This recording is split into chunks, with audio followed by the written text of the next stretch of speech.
یوسف بن تاشفین مراکش کے جنوب میں صحرائی علاقے کا رہنے والا ایک جنگجو تھا جس نے اپنے ساتھیوں کی مدد سے صحرائے اعظم اور اس کے جنوب میں خاندان مرابطین کی حکومت قائم کی اور بعد ازاں اسے اسپین تک پھیلا دیا۔ اس نے صحرائے اعظم میں رہنے والے نیم وحشی اور حبشی باشندوں سے کئی سال تک جنگیں لڑی اور اپنی حکومت دریائے سینیگال تک بڑھا دی۔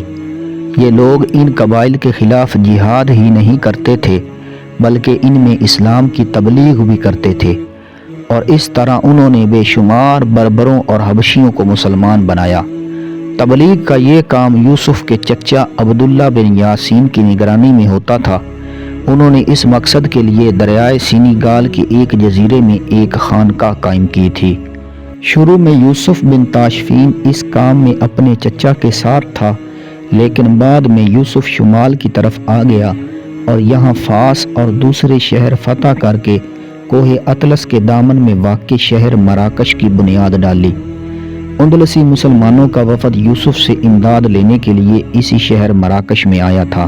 جنگ زلاقہ دولت مرابطین کے عظیم مجاہد رہنما یوسف بن تاشفین اور اسپین کی عیسائی مملکت کے بادشاہ الفانسو ششم کے درمیان لڑی گئی، جس میں یوسف بن تاشفین نے تاریخی فتح حاصل کی۔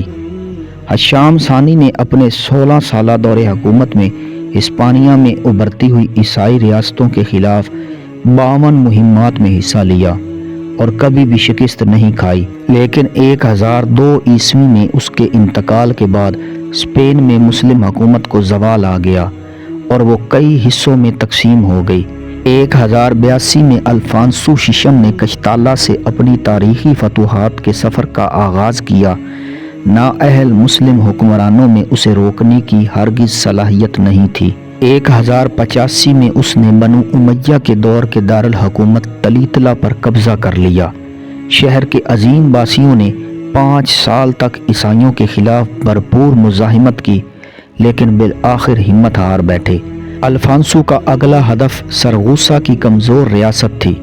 مسلم حکمرانوں کی نااہلی کے مکمل ادراک کے بعد علماء نے شمال مغربی افریقہ میں دولت مرابطین کے امیر یوسف بن تاشفین سے رابطہ کیا اور ان سے اندلس کی ڈوبتی ہوئی مسلم ریاست کو بچانے کا مطالبہ کیا۔ اشبیلیہ، غرناطہ، طبلیوس کے قاضیوں نے یوسف سے مطالبہ کرتے ہوئے یہ شرط رکھی کہ وہ مقامی حکمرانوں کی خود مختاری برقرار رکھیں۔ یوسف نے تمام شرائط تسلیم کی، جس کے بدلے میں انہیں قلعہ قائم کرنے اور اپنی فوج کو منظم کرنے کے لیے ساحلی شہر الجزیرہ سے نوازا گیا۔ انتظامات مکمل کرنے کے بعد یوسف 12,000 فوجیوں کے ساتھ اشبیلیہ روانہ ہوا اور الجزیرہ کے قلعہ میں 5,000 فوجیوں کو چھوڑا۔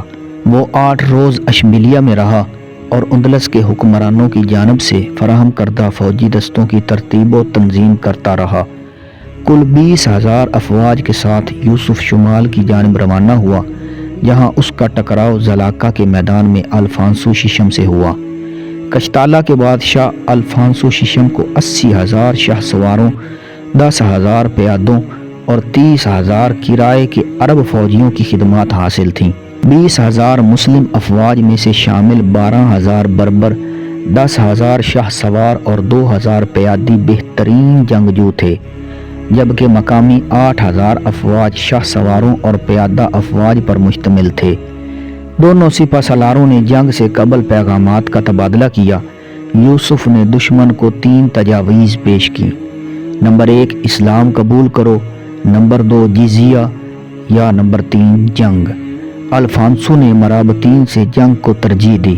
جنگ 23 اکتوبر 1086 عیسوی بروز جمعہ صبح سورج نکلتے وقت الفانسو کے حملے کے ساتھ شروع ہوئی۔ یوسف نے اپنی فوج کو دستوں میں تقسیم کیا۔ پہلے دستے کی قیادت عباد ثالث المعتمد کر رہا تھا، جبکہ دوسرے دستے کی قیادت خود یوسف بن تاشفین نے کی۔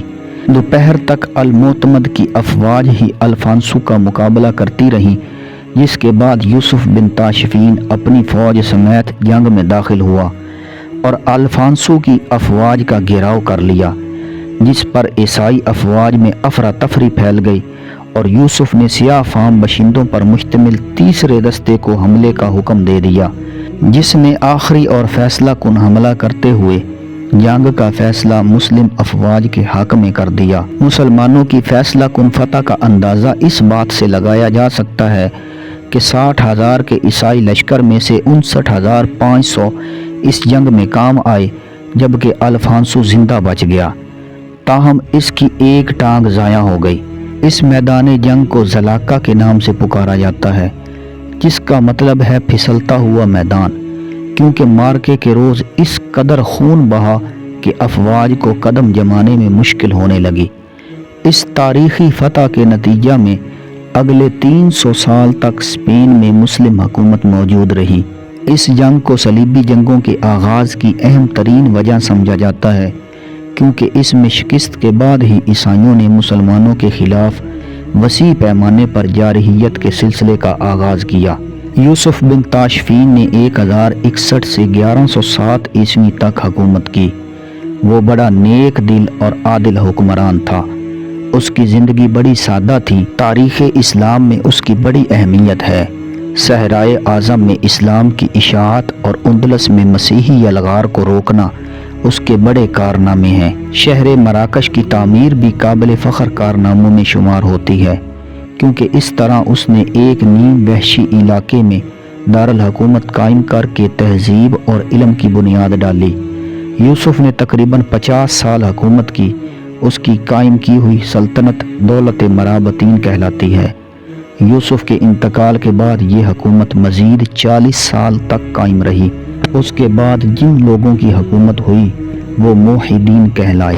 مورخین کی اکثریت نے لکھا ہے کہ زلاقہ کے مشہور مارکے میں مرابطین کے مجاہدین کی تعداد صرف 20,000 تھی، جبکہ الفانسو نے 1,00,000 جانبازوں کو میدان میں اتارا تھا، لیکن وہ ڈھیر ہوتے چلے گئے، اور کہتے ہیں کہ اس مارکے میں سلطان یوسف بن تاشفین سے بچ کر جانے والے صلیبی سپاہیوں کی تعداد بھی بہت کم تھی۔ یوں اندلس میں مزید 3 صدیوں تک اذان کی آواز گونجتی رہی۔